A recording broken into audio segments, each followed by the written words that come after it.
Magandang araw mga ka-team, at today's video ay bibisitahin naman natin ang lungsod ng Pintuyan kung saan nakikita ang sikat na atraksyon na kung tawagin nila ay Mount Kalingag. At this time, focus naman tayo sa Christmas lights display ng lungsod na makikita mismo sa boulevard nila. Kaya tara at samahan nyo kami sa night ride namin ngayon, dito pa rin sa probinsya ng Southern Leyte.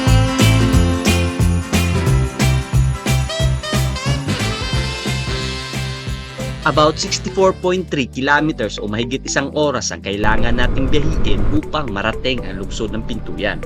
Along the way, madadaanan natin ang lungsod ng Libagon, Liloan at San Francisco na kung saan ay may kanya-kanya ring mga Christmas lights display sa mga municipal hall nila.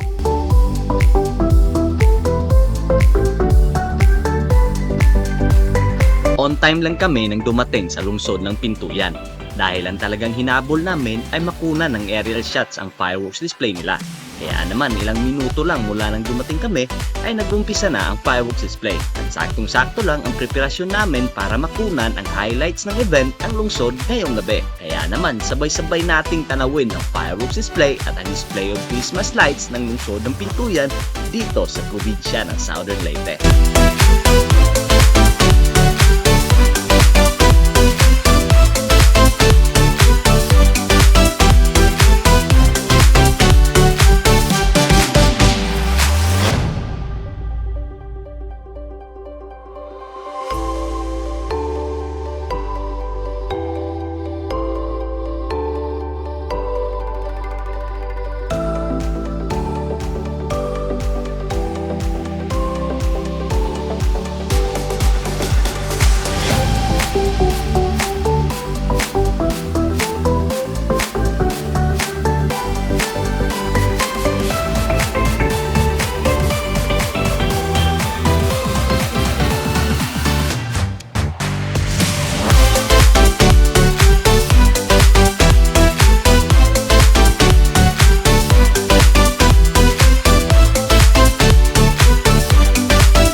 Another display of Christmas lights na naman ang nabisita natin mga ka-team.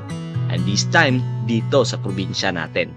Talaga namang hindi nagpapahuli ang probinsya natin sa mga ganitong larangan. Kami po, ang Team Jamelin, taos-pusong nagpapasalamat sa mga taong nasa likod ng mga magagandang pasyalan na napupuntahan natin ngayon. Pasasalamat sa mga taong nagbigay ng effort nila para mapasaya ang mga tao sa kabila ng mga problemang hinaharap nila.